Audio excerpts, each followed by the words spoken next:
আসসালামু আলাইকুম। সবাই কেমন আছেন দর্শক?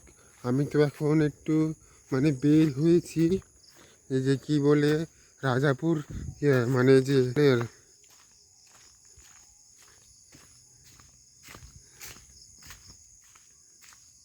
এই যে রাজাপুরের রাতের সিচুয়েশনটা দেখতে। সামনেই কবরস্থান, আর এই যে আমাদের Rajapur high school and college কালকে থেকে কালকে আর কাল পরশু দিন ক্লাস খোলা। পরের দিন থেকে এক সপ্তাহের জন্যে এই হিন্দু ধর্মের দুর্গা পূজার জন্য বন্ধ দিয়ে দিবে। কিন্তু আর দুর্গা পূজার জন্য বন্ধ দিয়ে দিবে।